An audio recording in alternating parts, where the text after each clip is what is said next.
की बात है, किसी गांव में चंद्रपाल नाम का एक गरीब लड़का अपनी बूढ़ी माँ यशोदा के साथ रहता था। चंद्रपाल जब पैदा हुआ था तब से ही उसका एक हाथ खराब था, जिस कारण वो एक हाथ से ही काम कर पाता था।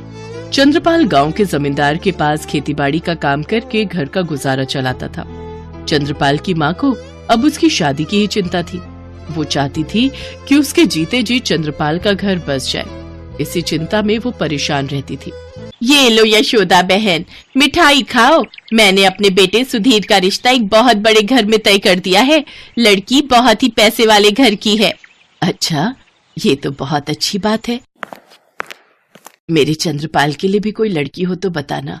अब मैं भी चंद्रपाल के विवाह के बारे में सोच रही हूँ। यशोदा बहन, चंद्रपाल का हाथ खराब है, ये बात गांव का बच्चा बच्चा जानता है। और ऊपर से वो 50-100 रुपए की नौकरी करता है। उसे कोई अपनी लड़की नहीं देगा। हाँ, कोई गरीब मजबूर हो तो वो तुम्हारे बेटे के साथ अपनी बेटी की शादी कर सकता है, पर वो भी तुम्हें ढूंढना पड़ेगा। अब एक हाथ से अपाहिज लड़के को भला कौन लड़की देगा। अच्छा, मैं चलती हूँ। पड़ोसन की बातों को सुनकर यशोदा बहुत दुखी हो जाती है। तभी चंद्रपाल आ जाता है। चंद्रपाल का चेहरा थोड़ा परेशानी से भरा और उदास था। क्या हुआ बेटा, तेरी तबीयत ठीक नहीं है क्या? आज तू जल्दी आ गया। माँ, जमींदार साहब ने मुझे काम देने से मना कर दिया है। वो कह रहे थे कि मैं एक हाथ से ही काम कर पाता हूँ, इसलिए उन्होंने मेरी जगह किसी और को काम पर रख लिया और मेरा हिसाब कर दिया। जी छोटा मत कर बेटा, कोई ना कोई काम तुझे जरूर मिल जाएगा। तू बैठ, मैं तेरे लिए रोटी लेकर आती हूँ। अगले कई दिनों तक चंद्रपाल को कोई काम नहीं मिलता। अब इस गांव में उसके लिए कोई काम नहीं था, इसलिए उसने बड़े नगर में जाकर काम ढूंढने के बारे में सोचा। माँ, तुम अपना ख्याल रखना। जैसे ही मुझे कोई काम मिलेगा मैं तुरंत तुम्हें अपने पास बुला लूंगा। अपना ख्याल रखना बेटा, मेरा आशीर्वाद तुम्हारे साथ है। तुम अपने हर काम में सफल हो। अपनी माँ से विदा लेकर चंद्रपाल बड़े नगर में काम ढूंढने के लिए निकल पड़ता है। चंद्रपाल को किसी भी नगर में कोई काम नहीं मिलता। वो जिस भी नगर में जाता उसके अपाहिज हाथ को देखकर सब काम के लिए मना कर देते। चंद्रपाल अभी नगर में घूम ही रहा था कि तभी एक बूढ़ा आदमी उससे मदद मांगता है। बेटा, बहुत भूख लगी है, कुछ खाने को दे दो। बाबा, मेरे पास ये कुछ रोटियां हैं, आप ये खा लो। बेटा, तुमने मुझे अपनी रोटियां दे दी, अब तुम क्या खाओगे? बाबा, मैं तो अभी नगर नगर घूम रहा हूँ, कुछ न कुछ खरीद कर खा लूंगा। अच्छा, मैं चलता हूँ। अच्छा, तो तुम इस नगर के नहीं हो, तुम परदेसी हो। वैसे तुम नगर नगर क्यों भटक रहे हो? बाबा, मैं काम की तलाश में निकला हूँ। चंद्रपाल उस बूढ़े व्यक्ति को अपने बारे में बताता है। बेटा, अगर तुम अपनी परेशानी को दूर करना चाहते हो तो तुम यहाँ से सीधा सुंदर नगर जाओ। वहाँ जाकर तुम्हारी सारी परेशानियों का हल तुम्हें मिल जाएगा।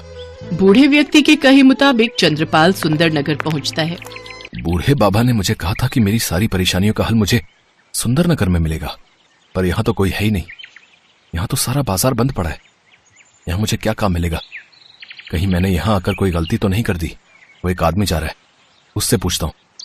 भैया, जरा रुकना। बोलो भैया, क्या बात है? तुमने मुझे क्यों रोका? ये नगर में इतना सन्नाटा क्यों है? बाजार भी बंद पड़ा है। भैया, सन्नाटा क्यों नहीं होगा है? जिस राज्य की राजकुमारी की जिंदगी की आखिरी रात हो, उस राज्य में कैसी खुशहाली। राजकुमारी मधुरिमा को बहुत ही गंभीर बीमारी हुई है, जिसका इलाज बहुत ही मुश्किल है। तो किसी वैद्य से पूछा जाए कि इसका इलाज कैसे संभव है। महाराज ने बहुत से वैद्य और हकीमों को दिखाया है। उनका यही कहना है कि अब राजकुमारी सिर्फ सुनहरी गाय का दूध पीकर ही ठीक हो सकती हैं। पर सुनहरी गाय राक्षस कालकासुर की कैद में है। इस नगर में हम में से किसी में भी इतनी हिम्मत नहीं कि राक्षस कालकासुर को मारकर सुनहरी गाय ला सके। क्या तुम मुझे महाराज चित्रसेन के पास ले जा सकते हो? हाँ, चलो, मैं तुम्हें महाराज के पास ले चलता हूँ। वह आदमी चंद्रपाल को महाराज चित्रसेन के पास ले जाता है। महाराज, आप चिंता मत कीजिए, मैं सुबह होने से पहले ही सुनहरी गाय उस राक्षस के कब्जे से छुड़ा कर ले आऊंगा। मुझ पर विश्वास कीजिए, बस आप मेरा सुबह होने तक इंतजार कीजिए। युवक, तुम्हारे हौसले को देखकर मेरी भी उम्मीद बंध गई है। जाओ, ये कार्य संपन्न करके शीघ्र लौटो। मैं तुम्हें उस राक्षस के बारे में सब कुछ बता देता हूँ। महाराज चित्रसेन से उस राक्षस के बारे में सारी जानकारी लेकर चंद्रपाल राक्षस की तलाश में निकल पड़ता है। राक्षस एक गुफा में रहता था। राक्षस अभी बाहर गया हुआ था। सुनहरी गाय एक पिंजरे में कैद थी। चंद्रपाल सुनहरी गाय के पास जाता है और अपना परिचय देता है। सुनहरी गाय चंद्रपाल को अपने बारे में बताती है। मैं एक जादुई सुनहरी गाय हूँ। एक बार मैं अपने परिवार के साथ धरती लोक पर घूम रही थी, तब इस राक्षस ने मुझे देख लिया। ये राक्षस मेरी ही तलाश में था। उसने मुझे पकड़ लिया और अपनी शक्तियों से मुझे इस पिंजरे में कैद कर लिया। मेरे जादुई दूध का पान करके वो राक्षस अपनी शक्तियों को बढ़ा लेता है। मुझे अब उस राक्षस की कैद में नहीं रहना। मैं अपने लोक वापस जाना चाहती हूँ। तुम्हें घबराने की जरूरत नहीं है। अब मैं तुम्हें यहाँ से छुड़ा कर ले जाऊंगा और तुम अपने लोक वापस भी जाओगी। जैसे ही चंद्रपाल गाय के ऊपर प्यार दुलार से हाथ रखता है, उसका दूसरा हाथ अपने आप ठीक हो जाता है। चंद्रपाल, मैं एक जादुई सुनहरी गाय हूँ, इसलिए जैसे ही तुमने मुझे छुआ तुम्हारा हाथ ठीक हो गया। ये जादुई तलवार लो और उस राक्षस का खात्मा करो। चंद्रपाल के हाथ में एक तलवार आ जाती है। जैसे ही राक्षस आता है, चंद्रपाल उसके सामने आ जाता है। तू कौन है और यहाँ मरने क्यों आया है? मैं नहीं, तुम मारे जाओगे मेरे हाथ से। मैं तुझे कच्चा चबा जाऊंगा। डरो नहीं चंद्रपाल, ये तलवार राक्षस के पेट में घोंप दो, इससे वो मर जाएगा।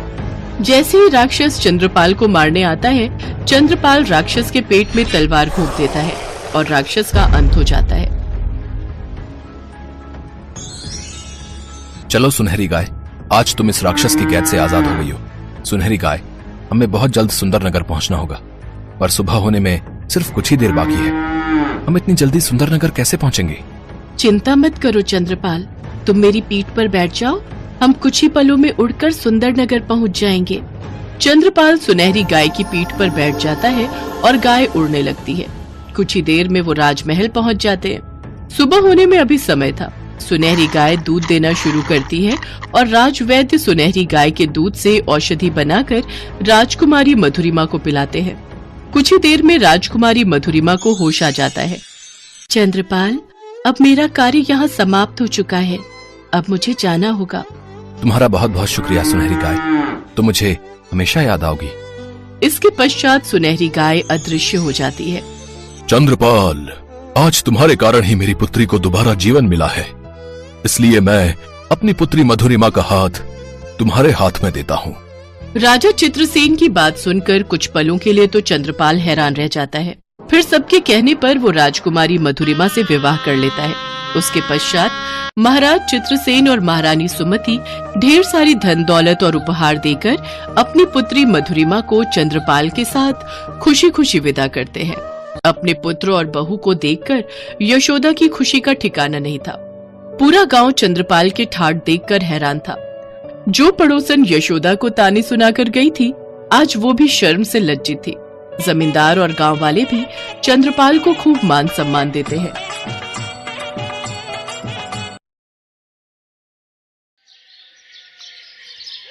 अरे मम्मी, दे तो ना, ये दाय तो तुझ भी नहीं खा रही है। वो खा लेगी बेटा, उसका पेट भरा हुआ होगा। जाओ तुम खेलो। पर मम्मी। अरे कहा ना वो खा लेगी। जाओ, अब मुझे परेशान मत करो। 4 साल की मासूम प्रिया अमरपुर गांव में अपने पिता हरीश और माँ ममता के साथ रहती थी। हरीश एक किसान था और ममता घर पर रहकर अपनी बच्ची और घर का ख्याल रखती थी। हरीश के पास एक गाय थी जो हमेशा उनके घर के पीछे बाड़े में बंधी रहती थी। प्रिया ने उस गाय का नाम मंगो रखा था, क्योंकि जब भी प्रिया मंगो के पास जाती थी वो जीभ निकालकर खड़ी हो जाती थी। प्रिया कहती थी, जब देखो कुछ न कुछ खाने को मांगती रहती है, इसलिए उसने गाय का नाम मंगो रखा था। प्रिया ज्यादातर समय मंगो के पास बाड़े में ही खेलती रहती थी। मंगो को भी प्रिया को खेलते देखकर बहुत अच्छा लगता था। फिर एक दिन, प्रिया, ओ प्रिया, अरे कहाँ चली गई? हाँ मम्मी, मैं इधर हूँ, मंगो के पीछे, उसे खाना खिला रही हूँ। ओहो बेटा, मंगो कोई बच्ची थोड़ी है, वो खा लेगी। मुझे पता है मम्मी, मगर मंगो को अपने हाथ से खिलाना मुझे अच्छा लगता है। अच्छा बाबा, ठीक है, खिला अपने हाथों से इसे, पर जल्दी अंदर आ जाना और अपना खुद भी खाना खा लेना। प्रिया मंगो के पास खेलती रही और ममता घर के अंदर चली गई। अब बाड़े में प्रिया और मंगो अकेली थी, लेकिन ऐसा नहीं था कि वहां कोई और नहीं था। ये एक भारी भरकम बाघ था जो पास ही घात लगाए बैठा था। उसकी नजर छोटी सी प्रिया पर थी और मौका पाते ही वो उसकी तरफ झपट पड़ा। बाघ की छलांग देखकर मंगो को एहसास हो गया कि बाघ जरूर प्रिया की जान ले लेगा। लेकिन उससे पहले ही मंगो ने पूरी ताकत के साथ अपने गले में बंधी रस्सी को झटका दिया और उसकी ताकत से रस्सी समेत खूंटा भी जमीन से उखड़ गया। अब मंगो प्रिया और बाघ के बीच खड़ी थी। प्रिया डर से थर-थर कांप रही थी और मंगो आंखें फैलाए और नथुने फुलाए बाघ को घूर रही थी। बाघ भी समझ गया था कि प्रिया से पहले उसे मंगो से जूझना ही होगा। देखो, चुपचाप चले जाओ यहाँ से। तू भूल गई है क्या कि तू एक गाय है और मैं एक बाघ हूँ? मुझे धमकाने की हिम्मत तुझ में कहां से आई? ये मेरी बच्ची है, तो इस तक पहुंचने से पहले तुम्हें मुझसे लड़ना होगा। एक इंसान की बच्ची के लिए इतना प्यार, ऐसा क्या है इसमें? अगर ये इतनी ही प्यारी है तो फिर तो इसे खाने में और भी मजा आएगा। मैंने कहा ना, चुपचाप चले जाओ यहाँ से। मंगो अपनी बात पूरी कर पाती उससे पहले ही बाघ ने मंगो की तरफ छलांग लगा दी। मंगो भी बिना कुछ सोचे समझे उससे भिड़ गई। बहुत देर तक दोनों में भयंकर लड़ाई होती रही। बाघ मंगो पर अपने नुकीले पंजों से वार करता रहा और मंगो अपने सींगों से उठा उठा कर पटकती रही। उधर प्रिया एक जगह छिपकर ये सब देखती रही। आखिरकार मंगो के हौसले की जीत हुई और बाघ को हार मानने पर मजबूर कर दिया। बाघ लड़खड़ाते हुए जंगल की तरफ लौट गया। तब प्रिया बाहर निकलकर मंगो की तरफ दौड़ी और उससे लिपटकर रोने लगी। तब तक ममता भी वहां आ गई। ममता ने देखा कि प्रिया मंगो को गले से लगाए खड़ी है और मंगो के पूरे बदन से कई जगह खून बह रहा है। ये देखकर ममता घबरा गई। उसने तुरंत प्रिया को गोद में उठाया और वहां से चली गई। मंगो चुपचाप ममता को देखती रही। ममता ने एक बार भी उसके बदन पर हाथ नहीं फिराया, जबकि मंगो प्रिया के लिए अपनी जान पर खेल गई। फिर उसी शाम, सुनो जी, ये मंगो को अब छोड़ना होगा। पर ऐसा क्यों? क्या किया उसने? जरा जाके उसकी हालत देखो, पता नहीं किससे भिड़कर आई है। भिड़ के आई है मतलब? पता नहीं किससे लड़ पड़ी है। पूरे शरीर पर घाव ही घाव है। मुझे तो लगता है कहीं पागल तो नहीं हो गई। उसका यहाँ रहना अब ठीक नहीं है। छोटी सी बच्ची है घर में, बेचारी सुबह से सहमी हुई है। क्यों? उसे क्या हुआ? अब मुझे कुछ नहीं पता। आप बस अभी जाओ और उसे कहीं छोड़कर आ जाओ। अच्छा ठीक है, मैं जाकर देखता हूँ। हरीश पीछे बाड़े में गया तो उसने देखा कि मंगो वहां पर उदास बैठी थी। उसके शरीर पर कई जगह घाव थे जिनमें से खून बह रहा था। ये देखकर हरीश की आंखों से आंसू आ गए। उसके घाव देखकर हरीश को लगा कि शायद अब मंगो बच नहीं पाएगी और वो मंगो को अपनी आंखों के सामने मरता नहीं देख सकता था। उसने मंगो की रस्सी हाथ में ली और उसे जंगल की तरफ लेकर चल दिया। मंगो भी लड़खड़ाती हुई उसके पीछे पीछे चल दी। काफी दूर पहुंचकर हरीश ने मंगो की रस्सी हाथों से छोड़ दी और मंगो के सिर पर हाथ फिराकर वहां से वापस चला आया। मंगो उसे जाते हुए एकटक देखती रही, लेकिन उसने हरीश को रोकने की या उसके साथ जाने की कोशिश नहीं की और मुंह लटकाए जंगल की तरफ बढ़ गई।